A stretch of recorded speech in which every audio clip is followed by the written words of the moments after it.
Louvado e engrandecido seja o nome do Senhor. Meus irmãos, nós vamos dar sequência à exposição do Evangelho de Marcos. Nós estamos no capítulo 12 e eu convido a igreja para juntos abrirmos a nossa Bíblia no Evangelho de Marcos, capítulo 12, e nós vamos ler do verso 18 até o verso 27, palavra do Senhor para os nossos corações. Estamos numa maratona no Evangelho de Marcos, já são mais de 50 mensagens neste Evangelho tão precioso, e agora à noite nós estaremos, com a graça de Deus, vendo mais uma porção, mais uma perícope sagrada para a glória do Senhor. Então, Marcos capítulo 12, versículo 18 ao 27, que trata sobre os saduceus e a pergunta que eles levantam para o Senhor Jesus a respeito da ressurreição. Então diz assim a palavra de Deus. Eu estou lendo a Nova Almeida atualizada, tá bom? Diz assim a palavra do Senhor. Então, alguns saduceus que dizem não haver ressurreição, aproximaram-se de Jesus e lhe perguntaram: Mestre, Moisés nos deixou escrito que se um homem morrer e deixar mulher sem filhos, o irmão desse homem deve casar com a viúva e gerar descendentes para o falecido. Havia 7 irmãos. O primeiro casou e morreu sem deixar filhos. O segundo casou com a viúva e morreu também sem deixar descendência. E o terceiro, da mesma forma. E assim, os 7 não deixaram descendência. Por fim, depois de todos, morreu também a mulher. Na ressurreição, quando eles ressuscitarem, de qual deles ela será a esposa? Porque os 7 casaram-se com ela. Jesus respondeu: será que o erro de vocês não está no fato de não conhecerem as Escrituras nem o poder de Deus? Pois, quando ressuscitarem dentre os mortos, nem casarão, nem se darão em casamento, mas serão como os anjos no céu. Quanto aos mortos, que eles de fato ressuscitam, vocês nunca leram no livro de Moisés, no trecho referente à sarça, como Deus lhe falou: eu sou o Deus de Abraão, o Deus de Isaque e o Deus de Jacó? Ele não é Deus de mortos, e sim de vivos. Vocês estão completamente enganados. Vamos orar mais uma vez, meus irmãos? Pedir ao Senhor que nos ajude, que nos oriente, que nos abra a porta à palavra e que fale no nosso coração a partir desta porção sagrada, em nome de Jesus. Curva a sua fronte, vamos orar ao nosso Deus. Pai querido, mais uma vez estamos diante da Tua palavra e carecemos da iluminação do Teu Espírito Santo para falar ao nosso coração aquilo que nós precisamos e não pura e simplesmente o que nós queremos ouvir. Fala conosco, meu Pai, abre-nos a porta à palavra, enche-nos do Teu Espírito e nos faz contemplar as maravilhas da Tua lei, em nome de Jesus. Amém. Amém. Mantenha a sua Bíblia aberta para que a gente possa considerar o texto sagrado e, como eu disse, extrairmos daqui lições para a nossa vida. Meus irmãos, nós estamos naquele momento do ministério de Jesus, que é a última semana do seu ministério e também da sua vida, porque ele vai ser condenado, vai ser preso, vai ser morto, e é claro que ao terceiro dia ele vai ressuscitar. E nós estamos vendo aqui no capítulo 12 alguns encontros, alguns embates de Jesus, na verdade desde o capítulo 11, com a liderança religiosa de Israel, com os líderes. Jesus está confrontando e sendo confrontado pelos líderes de Israel. E eles levantaram perguntas capciosas. Cada grupo de líderes que havia sido enviado pelo Sinédrio trabalharam algumas perguntas que, na perspectiva deles, Jesus não teria saída. Ele iria se comprometer com a resposta e assim eles encontrariam um álibi para condená-lo e para levá-lo até a morte. Eles perguntam sobre a questão do tributo, eles fazem N perguntas para o Senhor Jesus. E agora, após aquela questão anterior, como a gente viu sobre o tributo, se era lícito ou não pagar tributo a César, uma pergunta que havia sido feita por lideranças de Israel, por fariseus, por herodianos, né? No primeiro momento você tinha os sacerdotes, os anciãos, os escribas do povo, depois você tem os fariseus e os herodianos, e agora aparece pela primeira vez no Evangelho esse grupo, que é um grupo seleto, é um grupo diferenciado, que é chamado o grupo dos saduceus. É interessante que Marcos não havia falado sobre esse grupo ainda. E a grande questão que nós devemos levantar, à guisa de introdução, para a gente poder entender a perícope, é quem eram os saduceus. Porque se você entender quem eram os saduceus, você vai entender o que está por trás aqui da pergunta deles. Bem, os saduceus era, como eu disse, um grupo diferenciado. Por quê? Porque os saduceus representavam a elite de Israel. Eram os ricos de Israel. Mas não só isso. Eles pertenciam, na sua grande maioria, à classe sacerdotal.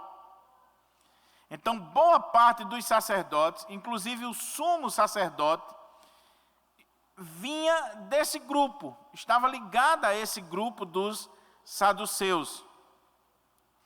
E os saduceus, assim como os herodianos, eles eram também pró-Roma. Eles eram a favor da dominação romana. Inclusive, eles conseguiram muito prestígio por causa desse alinhamento com o governo estrangeiro, com o Império Romano. Então, eles eram um grupo político. Era um grupo extremamente político. Apesar de serem sacerdotes, apesar de estarem ligados ao templo, né, no ofício sacerdotal, eles eram um grupo político. Mas o que é interessante ainda a gente pensar sobre os saduceus, não só que eles eram uma classe rica, aristocrática, uma classe elevada, dentro do contexto ali de Israel, mas eles eram, do ponto de vista teológico, eles eram aquilo que nós diríamos hoje, teólogos liberais. O que isso quer dizer? Diferente dos fariseus que acreditavam na lei escrita e na lei oral, nas tradições dos pais, e defendiam isso com unhas e dentes. Então, os fariseus, eles defendiam tanto a lei de Moisés, a lei escrita, o Antigo Testamento, como eles defendiam a tradição dos anciãos, dos seus pais. É portanto que eles não aceitavam nenhum tipo de interferência estrangeira ou aculturação no que diz respeito ao seu povo, porque eles preservavam as tradições dos seus pais. Os saduceus não.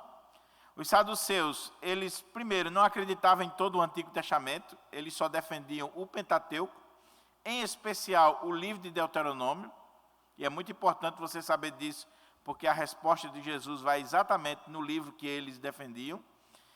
Eles desprezavam a questão das tradições dos pais, de toda essa lei oral.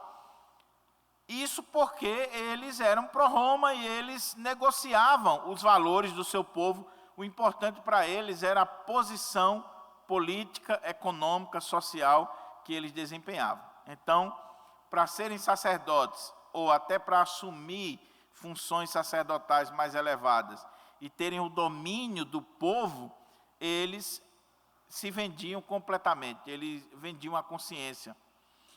E a outra coisa é que eles eram os administradores do templo. Então, como sacerdotes, como pessoas que estavam alinhadas com o governo, eles eram os principais administradores do templo. Eles tinham maioria no sinédrio, eles administravam o templo.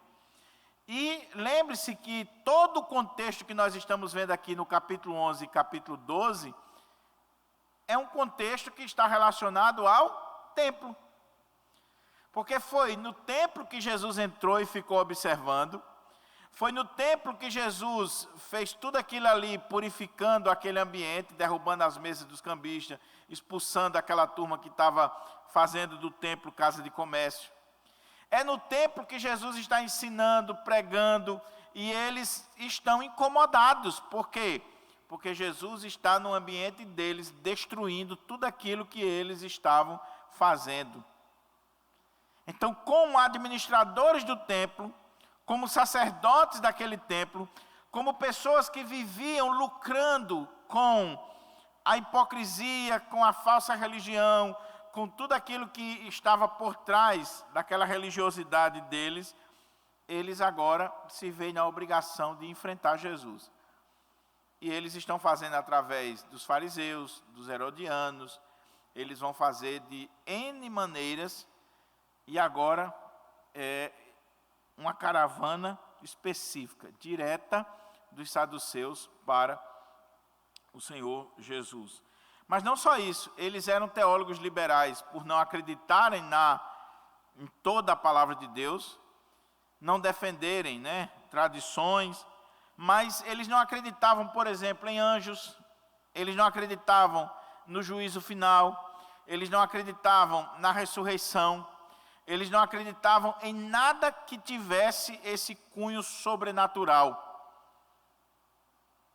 O que é interessante, meus irmãos, é que são esses homens que estão à frente do povo de Deus. Eles não acreditam em curas, em milagres, eles não acreditam em anjos, em demônios, eles não acreditam em céu, inferno, eles não acreditam em juízo final, eles não acreditam em ressurreição. Eles são teólogos liberais. Infelizmente, ainda hoje, tem muitos pastores. O liberalismo teológico tem entrado no Brasil de uma forma muito célere, que já não crê mais na ressurreição de Cristo, que não crê nos milagres da Bíblia, que não crê no sobrenatural. Transformam o Evangelho em um conteúdo pura e simplesmente social e não sobrenatural, como a gente sabe que é. Então é com isso em mente, lembrando quem são os saduceus, é um grupo religioso, político, liberal, que não crê na ressurreição, que não crê no juízo final, que não crê nas tradições dos pais, que não crê nas escrituras. Olhando esse grupo por esse viés, que nós começamos a entender o que está por trás aqui. A grande pergunta é, se eles não creem na ressurreição, se eles não creem na ressurreição, por que eles vão falar sobre ressurreição? Eles não acreditam nisso. Eles não creem que o homem possa ressuscitar. Então, por que eles vão fazer uma pergunta a Jesus exatamente sobre um assunto que eles não creem? Porque na perspectiva deles, eles estarão expondo Jesus ao ridículo. Exatamente como os sacerdotes fizeram anteriormente, os anciãos, os herodianos, os fariseus, levantando questões. Agora, o que é interessante, meus irmãos, é que, se você olhar a pergunta anterior, ela tem um cunho político. É lícito pagar tributo a César ou não? Nós devemos pagar imposto ao imperador ou não? É uma pergunta que tem um fundo político. Então, quando eles tentaram Jesus no aspecto político e não conseguiram, os sacerdotes, os saduceus, a turma que lidava com a teologia, muito embora seja uma teologia liberal, eles dizem, já que nós fizemos uma pergunta política, secular, e ele não caiu, vamos ver se ele cai no âmbito da teologia? Vamos fazer uma pergunta teológica, vamos elaborar uma questão teológica, vamos citar as Escrituras, vamos mexer com hermenêutica, com interpretação, com exegese, com teologia veterotestamentária, e vamos ver se ele não cai. Veja, meus irmãos, o inimigo, ele não desiste. Ele ataca, seja no aspecto político, seja no aspecto econômico, social, seja no aspecto teológico. Mas ele sempre vai procurar uma brecha para expor, para tentar destruir, para barrar o crescimento do reino de Deus. Tentaram no âmbito político, não conseguiu. Agora vamos para o âmbito teológico, ver se a gente consegue pegar ele no contrapé e expor a situação dele. Qual é a questão que eles levantam? Com a Bíblia aberta aí, vamos olhar o que o texto diz. Diz assim, então, esse então aqui faz a ligação com o que foi dito anteriormente, ou seja, após aquela tentativa fracassada dos líderes religiosos de exporem Jesus quanto à questão do tributo, então, alguns saduceus, aí olha a informação que Marcos dá, que dizem não haver ressurreição, aproximaram-se de Jesus e lhe perguntaram. Ou seja, eles dizem, eles afirmam, eles não acreditavam em ressurreição.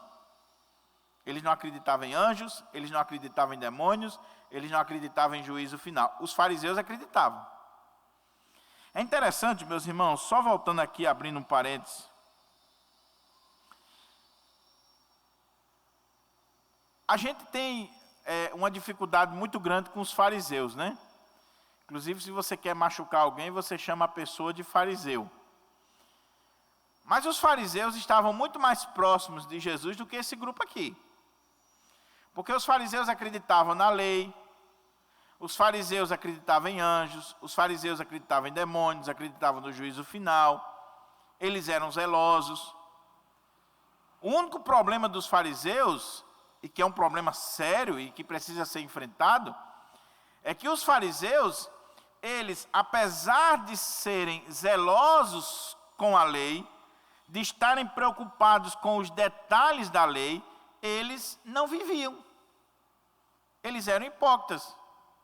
Na sua grande maioria, eles não praticavam aquilo. Mas esse grupo aqui é muito pior do que os fariseus.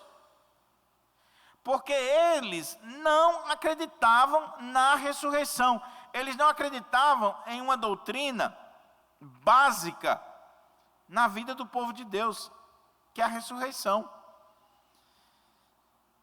E na perspectiva deles, é como que o Antigo Testamento não fala de ressurreição. E Jesus vai mostrar que fala sim. Que o Antigo Testamento já falava em vários momentos sobre a ressurreição. Então, essa informação é muito interessante. Por quê? Porque começa a revelar não só a hipocrisia deles, mas a malignidade do propósito deles. Eu não creio nisso, mas como o meu propósito é simplesmente expor Jesus ou levar Jesus à condenação, então eu vou levantar uma questão, eu não creio, mas eu vou levantar essa questão simplesmente para derrubá-lo. Veja a que ponto chega o ser humano, a que ponto chega o homem quando ele está nos seus delitos e pecados. Ele mente, ele engana, ele trai até a si mesmo. Então diz o texto: então alguns saduceus que dizem não haver ressurreição aproximaram-se de Jesus e lhe perguntaram. Eles estão perturbados pelo que está acontecendo ali no templo. Jesus está destruindo toda aquela estrutura que eles haviam montado, está expondo a hipocrisia deles, o erro deles, e eles têm que fazer alguma coisa. Então eles se aproximam de Jesus. Lembre-se, meus irmãos, nós estamos na época da festa da Páscoa, que a população de Jerusalém quintuplicava. O templo, com certeza, estava superlotado. Todo o ambiente do templo. E Marcos abriu esse capítulo dizendo que Jesus estava ensinando ali no ambiente do templo. Então, esses questionamentos que eles estão fazendo é diante das pessoas, para que Jesus seja envergonhado.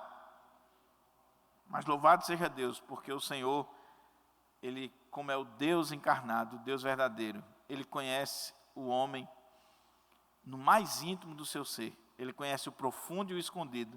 E como diz o Salmo 139, a palavra não chegou nem nos nossos lábios e o Senhor já conhece toda. Ele conhece as intenções do nosso coração.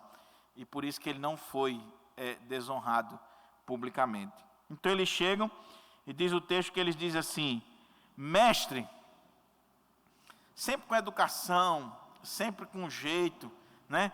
Porque, guarde isso aqui no seu coração. O herege, o falso profeta, ele sempre é simpático. O falso profeta, o herege, ele sempre é doce. Ele sabe juntar, ele sabe chegar, ele tem diplomacia, ele tem boas maneiras, ele tem etiqueta. Ele sabe muito bem que palavras utilizar para massagear o seu ego, para fazer cócegas nos seus ouvidos. Por que que muitos lugares aí onde não se prega a palavra de Deus verdadeira, mas mesmo assim estão superlotados? Porque os falsos profetas que estão à frente, eles sabem muito bem o que falar para agradar o povo. Eles sabem chegar, e é isso que eles estão fazendo aqui. Eles odeiam Jesus, eles querem matar Jesus, eles querem uma brecha para expor Jesus à desonra, mas eles chegam dizendo: mestre, bom mestre. Eles chegam elogiando, colocando Jesus num patamar mais acima. E nunca é demais repetir isso para você. Cuidado com bajuladores. Os verdadeiros amigos são aqueles que olham nos nossos olhos e dizem que nós estamos errados em algum momento. O verdadeiro amigo é aquele que confronta você. O verdadeiro amigo é aquele que tem palavras boas, de elogios, sim, mas ele não precisa estar maquiando, porque ele é amigo, porque ele é sincero. Então, cuidado com aquela pessoa que chega, que ajeita, que é polida demais. Eu não estou defendendo aqui uma pessoa mal educada, não é isso. O que eu estou dizendo é: cuidado quando você vê alguém muito polido, muito cheio de dedos, de regras, às vezes está escondendo propósitos escusos no seu coração. Então ele chega e diz: mestre, Moisés, lembra que eu falei que eles só acreditavam na lei de Moisés, no Pentateuco, em especial o livro de Deuteronômio? Então eles dizem assim: mestre, Moisés, eles vão na área que eles conhecem. Eles não são bobos, eles não são crianças. Qual é o texto da Bíblia que eles mais conhecem? Deuteronômio. Então eles vão fazer uma pergunta teológica dentro do livro de Deuteronômio. Só que eles acham que conhecem o livro, acham que conhecem a palavra de Deus, mas eles não conhecem. Eles têm uma leitura humana, natural. Eles não têm uma leitura correta e banhada pelo Espírito Santo de Deus. A gente vai ver aqui. Então eles dizem: mestre, Moisés nos deixou escrito que se um homem morrer e deixar a mulher sem filhos, o irmão desse homem deve casar com a viúva e gerar descendentes para o falecido. Eles estavam citando Deuteronômio capítulo 25, do versículo 5 em diante. E eles estavam citando de forma correta. Havia uma lei em Israel chamada a lei do levirato. Que lei era essa? Moisés havia estabelecido que se dois irmãos moravam juntos, e a ideia de juntos aqui era que pertencia não necessariamente à mesma casa, mas ao mesmo clã, à tribo, ao grupo. Então você tem a tribo de Benjamim e outras tribos. Então, se dois irmãos, eles pertenciam à mesma tribo, ao mesmo clã, e de repente morre um daqueles irmãos, a mulher fica viúva, o outro irmão, ele deveria casar com essa viúva, ele deveria gerar filhos para suscitar descendente ao seu irmão. Essa é chamada lei do levirato. Para que isso? Isso tinha a intenção, primeiro, de preservar o nome do camarada. Por quê? Se ele casou e morreu sem deixar filhos, o nome dele apagou da história. Já era o nome dele. Então, o primeiro objetivo dessa lei era fazer com que o nome dessa pessoa permanecesse nos seus descendentes. O segundo objetivo dessa lei, que é uma lei, inclusive, que foi copiada no mundo inteiro, era que os bens daquela família, daquele clã, daquela tribo, não fosse para terceiros.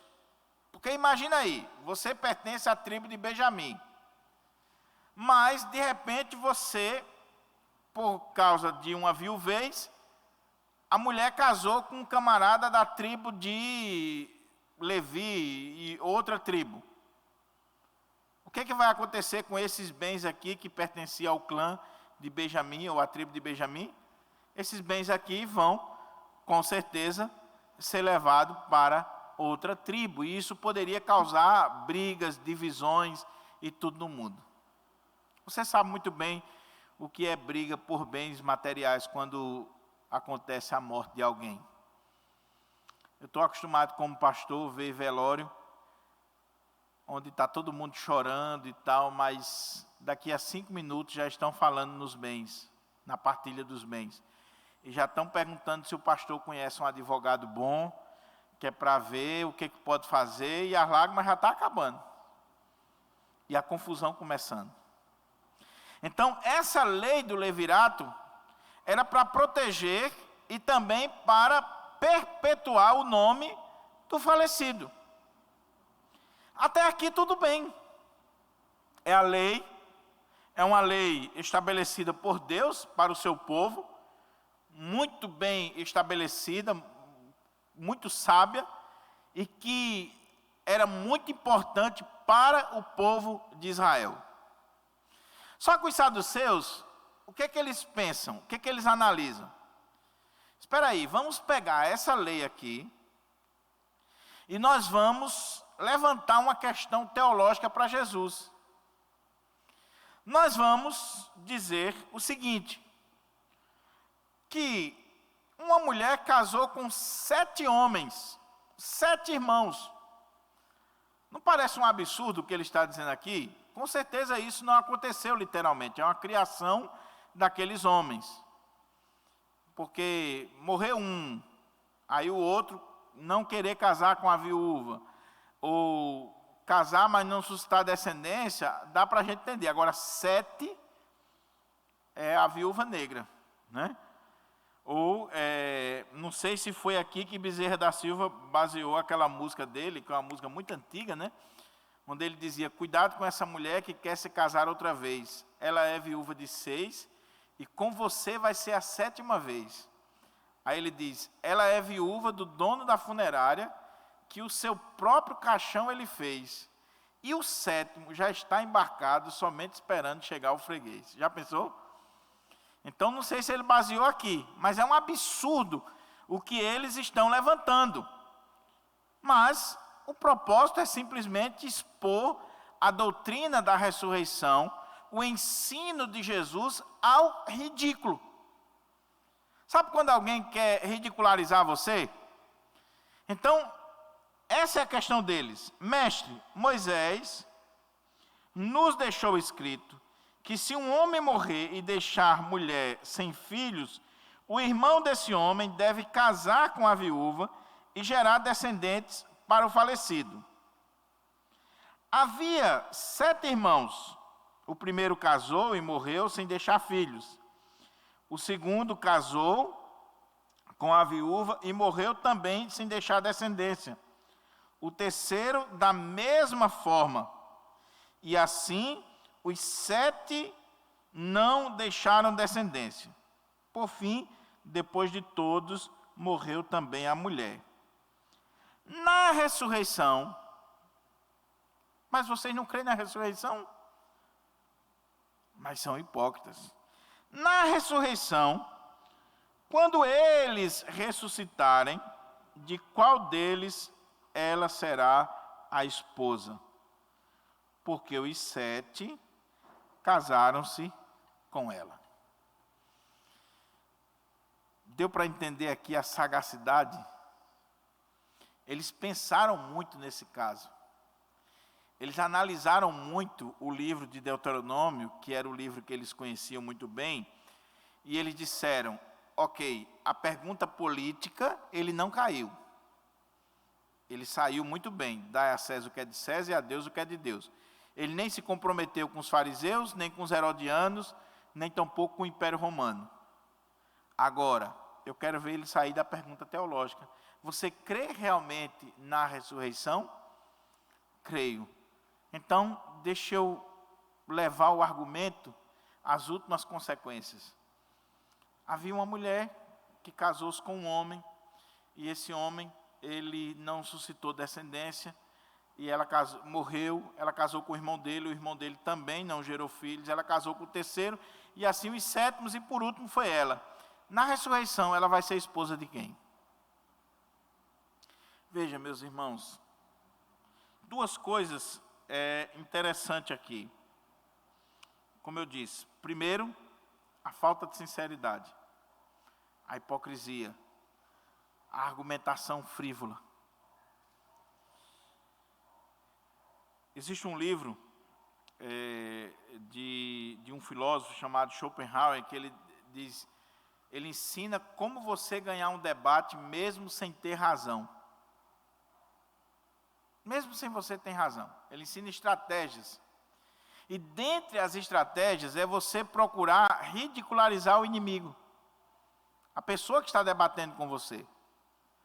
É você usar palavras, recursos, meios, frases, para fazer com que a outra pessoa ela seja exposta ao ridículo, e aí tudo que ela falar, tudo que ela argumentar agora, não vai fazer sentido. É assim que os grandes debatedores fazem. O que eles estão fazendo aqui com Jesus é dizendo assim, olha, o Senhor é um bobo. Você que crê na ressurreição, você que prega a ressurreição, que defende a ressurreição, você é um bobão, um bobo da corte. Porque olha que absurdo, imagine que eu creio na ressurreição e acontece isso aqui. A mulher casou com 7, não suscitaram descendência, aí vai ter uma vida após a morte, e agora, essa mulher vai ser mulher de quem? Olha o absurdo que você crê. Não é assim que as pessoas nos tratam quando nós falamos de vida eterna, de ressurreição, de céu, de inferno? Como é que vai ser? 1 Coríntios capítulo 15, o apóstolo Paulo levanta lá algumas questões sobre a ressurreição. É o capítulo mais importante da Bíblia para tratar sobre isso. E dentre elas, as perguntas que se levantam: como é que vem o corpo da ressurreição? Como é que vai ser isso? Como é que a terra vai dar conta? O que vai acontecer, por exemplo, aquelas pessoas que caíram no mar e de repente foram comidas pelos peixes? Como é que essas pessoas vão ressuscitar? Então, a ideia deles aqui era mostrar o quanto acreditar em uma doutrina como essa era absurdo. Era absurdo. Só que o absurdo estava exatamente na cabeça deles e na má interpretação deles. Que é o outro ponto que eu gostaria de destacar aqui, meus irmãos. Por favor, uma das matérias mais importantes para nós que somos crentes em Jesus Cristo chama-se hermenêutica. É a ciência de interpretação da Bíblia. Não basta ler a Bíblia, meu irmão. Não basta você fazer aquele votozinho, vou ler a Bíblia em um ano, 3 capítulos durante a semana, 5 capítulos no domingo, vou bater a capa. Aí o irmãozinho leu a Bíblia 20 vezes, mas não entendeu. Porque não medita, não lê o texto dentro do seu contexto, uma regra básica da hermenêutica. E outra regra básica da hermenêutica, a Bíblia por si só se explica. Um texto obscuro, ele deve ser interpretado à luz de um texto mais claro, que trata sobre aquela doutrina, sobre aquele assunto. Então, os saduceus, eles eram péssimos hermeneutas. Porque eles estavam pegando um texto que não tem nada a ver com ressurreição, que não tem nada a ver com vida eterna, que não está falando de céu ou inferno. É um texto que estava sendo colocado por Deus, uma lei estabelecida por Deus, para regular a vida social do seu povo. Não tinha nada a ver com sobrenatural, era uma questão social, era uma questão do dia a dia da nação de Israel. E eles estavam pegando esse texto, essa lei, e usando esse texto para um propósito para o qual Deus não havia estabelecido. Guarde isso no seu coração. Texto sem contexto é pretexto para heresia. E quando você lê um texto da Bíblia fora do contexto e do propósito para o qual o Espírito Santo estabeleceu aquele texto, ele não é mais palavra de Deus. Ele pode ser até palavra do diabo, mas não é mais palavra de Deus. Quando você tira um versículo do contexto em que ele está inserido e do propósito para o qual ele foi colocado ali, quando você não interpreta o texto dentro da visão, da direção e do propósito que o Espírito Santo deu ao autor humano, você não está mais pregando, ou lendo, ou ensinando a palavra de Deus. E tem muito pastor que não caiu a ficha ainda sobre isso. Isso é muito sério, meus irmãos. Vou citar o texto clássico, Filipenses 4,13. Tudo posso naquele que me fortalece. Palavra de Deus? Sim. Está na Bíblia. Aí eu boto no carro, eu boto na camiseta, eu boto seja lá onde for, no boné. Ok. Só que quando eu interpreto tudo posso naquele que me fortalece, fora do contexto que ele está inserido, ele não é mais palavra de Deus. Ele pode até estar sendo usado pelo diabo. Porque quando eu uso esse texto de uma forma triunfalista, quando eu uso esse texto para dizer que eu posso todas as coisas, que eu posso comprar um carro, que eu posso morar no melhor lugar, que eu posso fazer isso, posso fazer aquilo e tal, e diz assim, olha, você pode tudo, meu irmão. Tudo posso naquele que me fortalece. Aí o cara faz uma palestra motivacional e anima o povo. Só que quando você vai ler Filipenses 4,13, dentro do contexto, o que Paulo está dizendo lá que pode? Ele diz assim, eu sei estar abatido, sei estar humilhado, sei estar em fartura, em escassez, tudo posso naquele que me fortalece. É exatamente o contrário de tudo aquilo que é dito por aí. Então, se o que está escrito é exatamente o contrário da maneira como está sendo usada, aquilo ali não é mais palavra de Deus. Então o que eles estavam fazendo aqui era deturpando o propósito do texto. O texto era uma lei civil, uma lei para regular uma situação social, pontual do povo de Deus, e eles estavam usando o texto para uma discussão teológica que o texto não foi estabelecido para ela. Então, a dica que eu quero dar para você, quando você lê a Bíblia, leia a Bíblia com cuidado, com paciência, dentro do seu contexto, procurando qual é o sentido desse texto, o que que o autor quis dizer quando ele escreveu isso aqui, o que que o Espírito Santo queria transmitir quando ele nos ensinou isso aqui, para que você não cometa erros terríveis, como esse aqui. Aí, olha o que que Jesus diz para eles. Diz assim: Jesus respondeu: será que o erro de vocês não está no fato de não conhecerem as Escrituras, nem o poder de Deus? Não parece estranho o que Jesus está dizendo aqui? Eles eram sacerdotes, eles eram religiosos, e eles conheciam as Escrituras, mas não era o conhecimento correto. Eles não tinham uma hermenêutica correta. Eles não acreditavam na suficiência, na inerrância das Sagradas Escrituras. Eles não liam o texto da forma correta. E não lendo o texto da forma correta, eles não conhecem as Escrituras. Eles podem conhecer a letra, mas eles não conhecem a palavra de Deus. Você pode ler a Bíblia de capa a capa, meu irmão, e ser analfabeto da Bíblia. Você pode conhecer de Gênesis a Apocalipse, mas se essa leitura ela não for uma leitura submissa à ação do Espírito Santo e dentro das regras que o Senhor estabeleceu para a interpretação da Bíblia, você é analfabeto da Bíblia. Você é analfabeto da palavra de Deus. E ele diz: o erro de vocês não vem, porventura, de vocês não conhecerem as Escrituras e também não conhecerem o poder de Deus? Veja, eles nem conheciam as Escrituras, nem conheciam o poder de Deus. Eles eram analfabetos das duas coisas, da palavra de Deus e do poder de Deus. E por que que Jesus coloca essas duas coisas aqui? É claro, não tem como eu detalhar.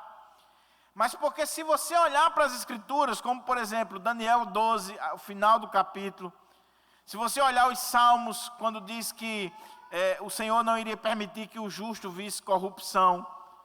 Se você olhar textos do Antigo Testamento, vai mostrar claramente a doutrina da ressurreição.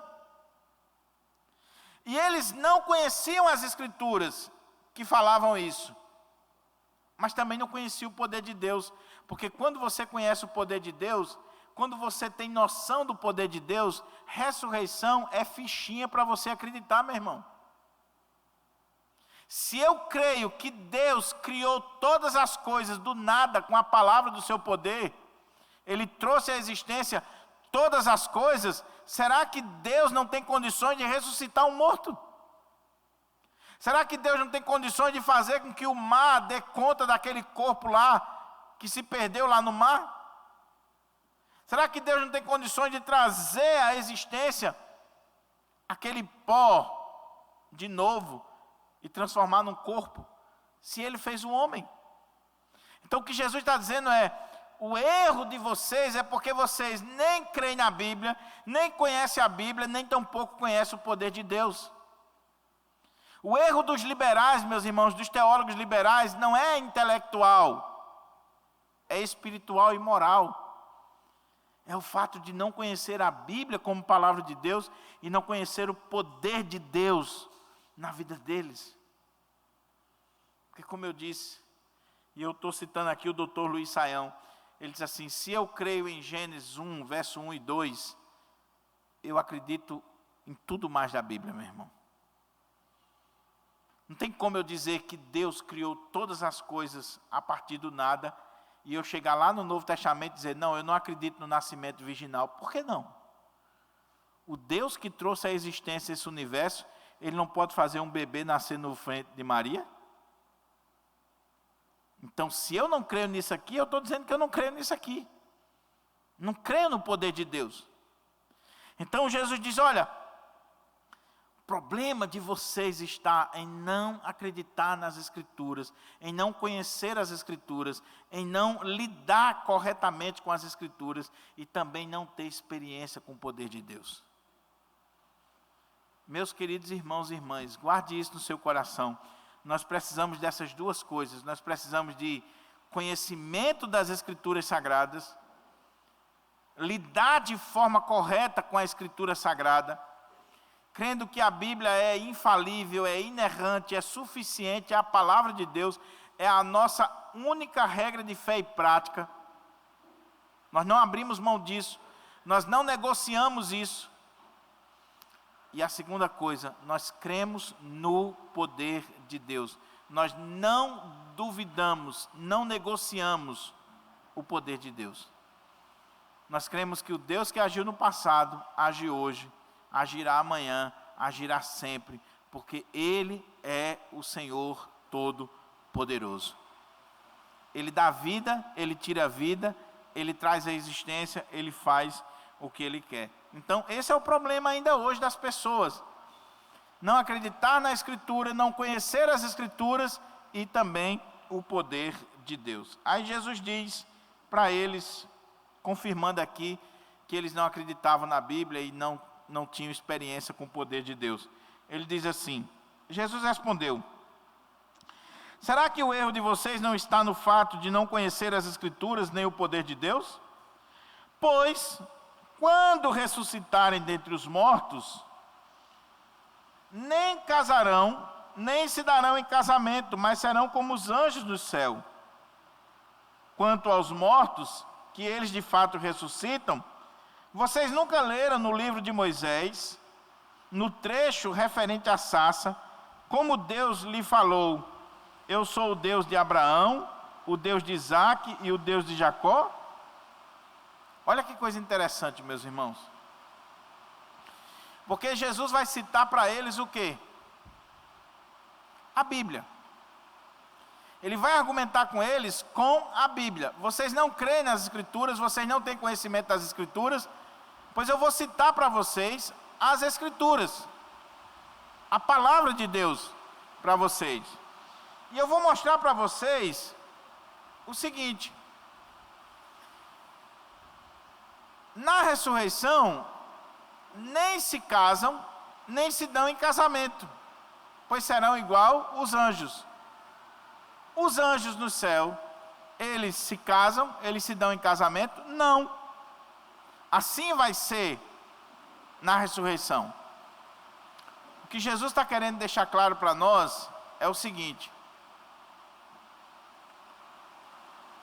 casamento é para essa vida. Guarde isso, viu? Casamento é para essa vida.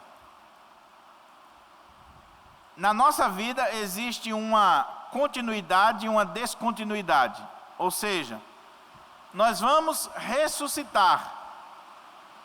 Nós vamos viver uma vida nova. Mas, nessa vida nova, tem algumas coisas que elas não vão continuar. Dentre elas, o casamento. Então, aproveite agora. Aproveite o seu relacionamento, a sua vida conjugal agora. Só que Jesus vai aprofundar dizendo assim para eles: e vocês não lembram quando o Senhor se revelou na sarça?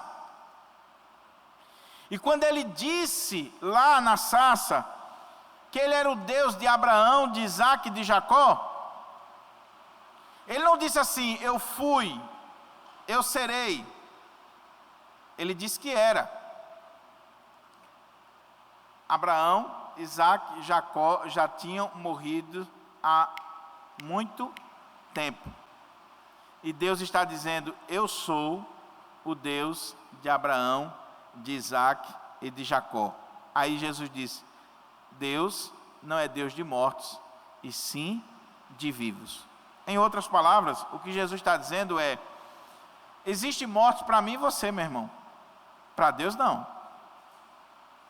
Abraão, Isaac e Jacó estavam mortos para as famílias deles, para as tribos de Israel, para Moisés, para aquele povo ali. Mas diante de Deus, eles estavam tão vivos quanto eu e você, porque para Deus não existe mortos e vivos. Ele só é o Deus de vivos. O que Jesus está revelando aqui, meus irmãos, é um dos maiores mistérios da Bíblia, da palavra de Deus. Deus não é Deus de mortos, mas sim de vivos. Eu sei que você deve estar lembrando daquele texto: mas pastor, quando a gente morre, a gente não fica dormindo? O sono da alma, né? Paulo está usando ali um eufemismo. Ele não está falando aquilo ali literalmente. Ele está usando uma palavra suave para descrever a morte. Mas o que Paulo está dizendo ali, não é que o homem fica inerte quando ele parte dessa vida. O que a Bíblia coloca é que quando nós partimos daqui, nós partimos para estar com o Senhor. Então o que Jesus está dizendo aqui é muito sério, meus irmãos. Jesus está dizendo que existe sim ressurreição, existe sim vida após a morte, existe sim comunhão com Deus quando nós partimos daqui. E que se eu não creio nisso, eu estou duvidando do poder de Deus e da palavra de Deus. E isso é muito sério. Porque ainda hoje muitos crentes duvidam desses assuntos escatológicos, dessa visão, além dessa dimensão que nós vivemos. E aí Jesus conclui dizendo para aqueles homens: Ele não é Deus de mortos, e sim de vivos. Vocês estão completamente enganados. Vocês não conhecem as Escrituras, vocês não conhecem o poder de Deus, vocês não conhecem nem a Deus, porque se vocês conhecessem a Deus, vocês saberiam que Deus não é Deus de mortos. Para Deus não existe mortos, Ele é Deus de vivos. Ele é o Deus de Abraão, o Deus de Isaac, o Deus de Jacó. Agora, vocês precisam aprender uma coisa: existem aspectos que continuarão na outra vida, ou seja, nós vamos ressuscitar, nós vamos estar para sempre com o Senhor, e existem coisas que não continuarão na outra vida, dentre elas o casamento.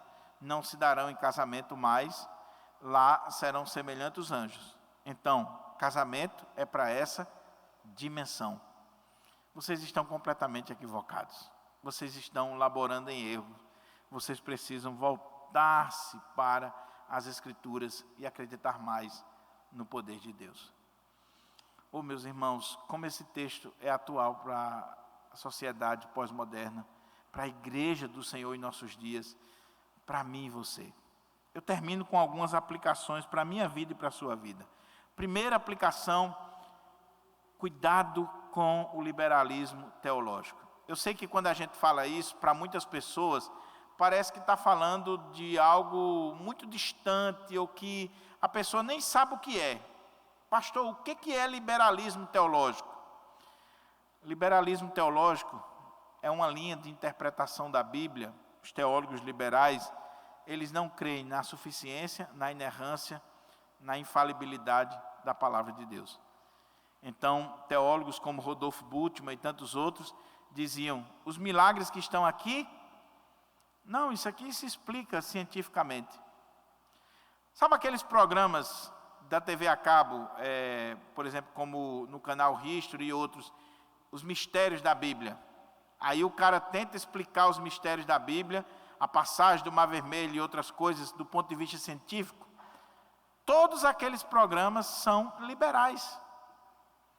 Eles querem dar uma explicação humana, científica, para algo que é sobrenatural, que é a ação de Deus. Então, muito cuidado quando você vai para esse tipo de interpretação da Bíblia. Então, um teólogo liberal, ele não crê que a Bíblia é a palavra de Deus.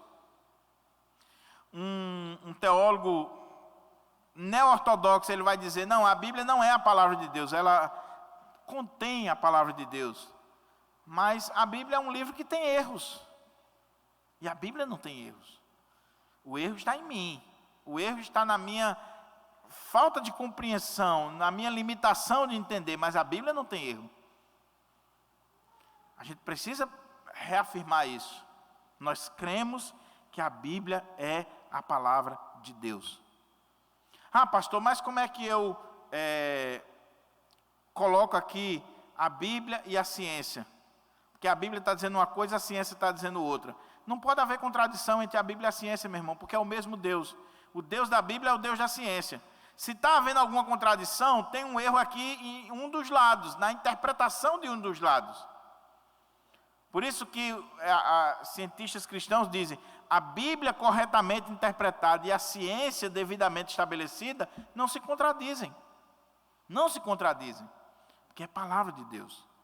Então, essa é a primeira coisa. Meu querido irmão, minha querida irmã, creia que a Bíblia é a palavra de Deus e a nossa única regra de fé e prática. Ela é infalível, ela é inerrante, ela é suficiente, ela é palavra de Deus para nós.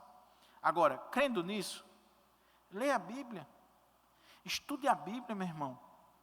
Leia, se aprofunde.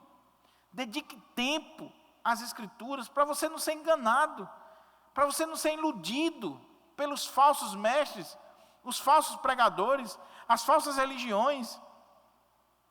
Irmãos, é triste o que tem acontecido com a igreja evangélica brasileira. Se prega tudo nos púlpitos, menos a palavra de Deus. Os pastores sobem no púlpito, lê um versículo, mas ele leu só para o desencargo de consciência, ele não vai explicar o versículo. Ele não estudou, ele não se preocupou. Sabe por quê? Porque os crentes também não ligam. Agora, quando a igreja é exigente e exige do seu pastor que ele pregue a palavra e somente a palavra, aí a coisa vai. É preciso que o pastor seja comprometido com a Bíblia e que a igreja seja comprometida com a Bíblia. Então, exija a palavra de Deus. Mas, como eu disse, é triste. Você coloca no YouTube pregações para ouvir, você conta nos dedos os pregadores realmente fiéis às Sagradas Escrituras.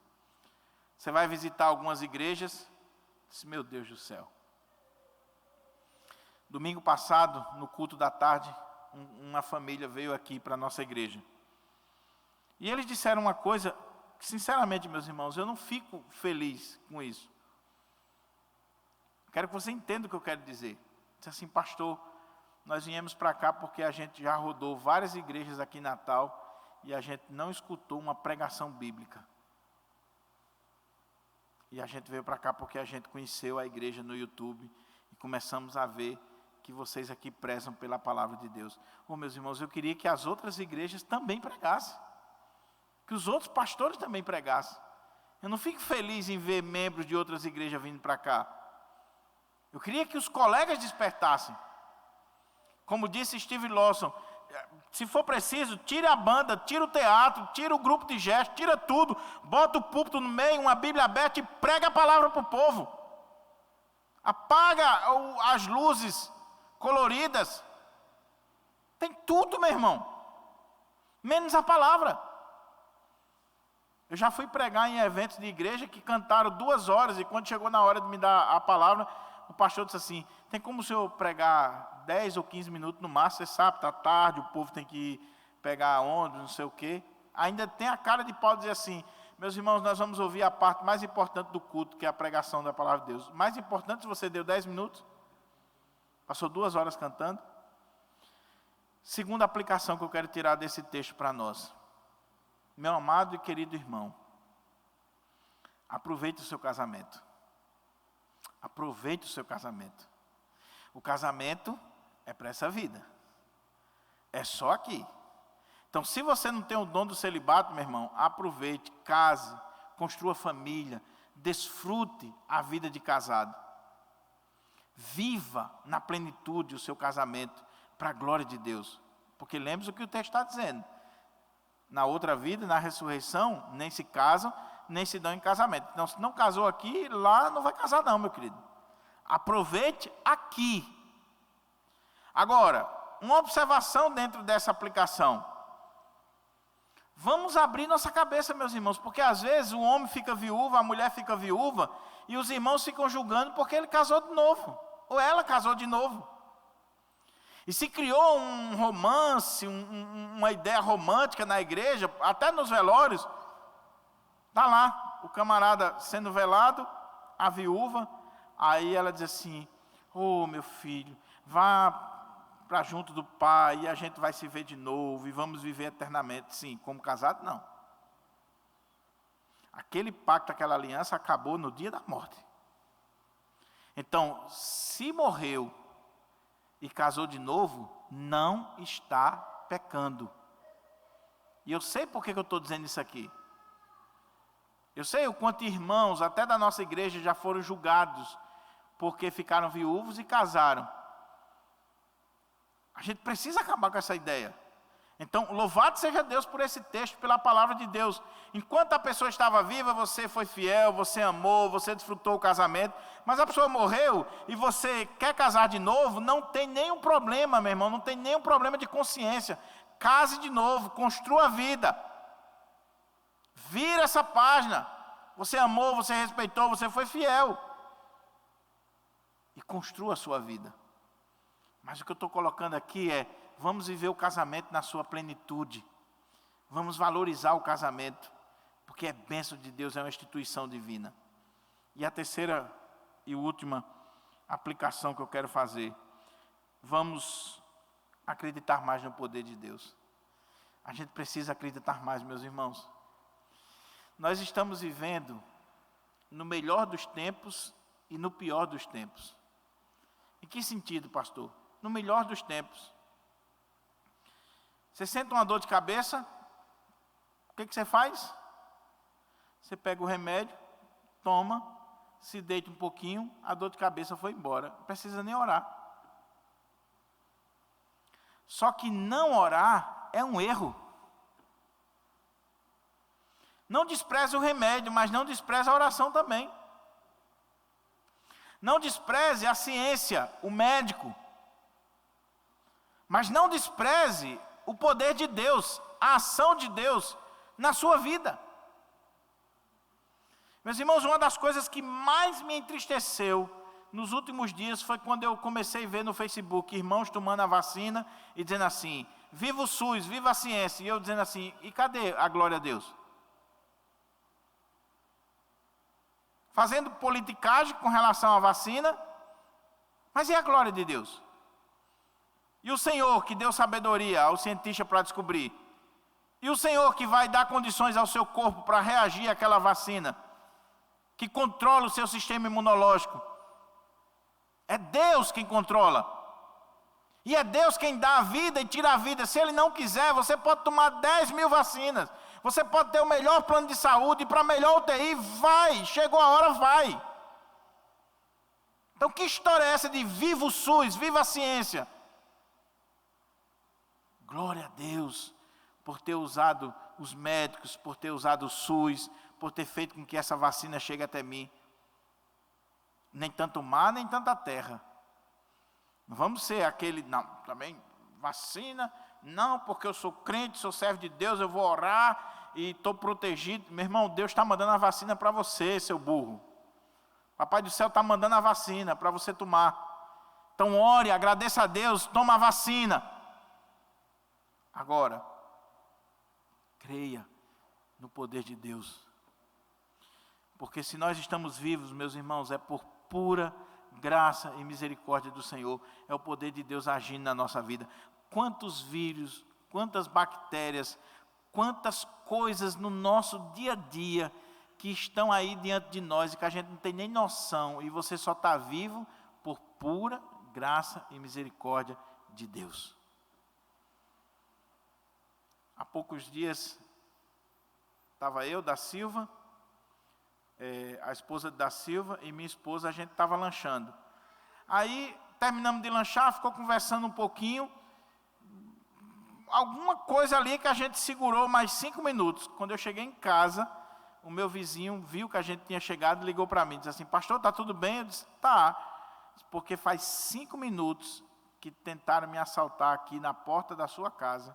Ele é meu vizinho. Eu estava lavando o batente lá e veio um carro, deu ré, abriu as 4 portas, o cara correu e fechou o portão. E eles viram que não conseguiram. Só que eles ficaram passando na frente 5 minutos. Exatamente o tempo que a gente ficou mais um pouquinho lá no lanche. E quando eu e da Silva chegamos, aqueles camaradas já não estavam. Talvez você diga assim: mas o que isso tem a ver? Sabe o que tem a ver? Antes de eu dormir, eu disse: Senhor, muito obrigado por ter protegido a minha vida, ter protegido a vida de da Silva, ter guardado a nossa vida. Então, querido, busque mais a Deus, creia mais no poder de Deus, porque se você não fizer isso, o que Jesus disse aqui, terminando? Laborais em grande erro. Você pode ser religioso, você pode conhecer a Bíblia, você conhecer intelectualmente, né? Você pode ser presbiteriano de nascença, você pode ser o que for, mas se você não conhece a leitura da Bíblia de forma salvífica e o poder de Deus, você está laborando em grande erro. Você está errando feio, feio, feio, feio. Que Deus nos ajude, que Deus aplique a sua palavra no nosso coração, em nome de Jesus. Vamos ficar de pé para a gente orar?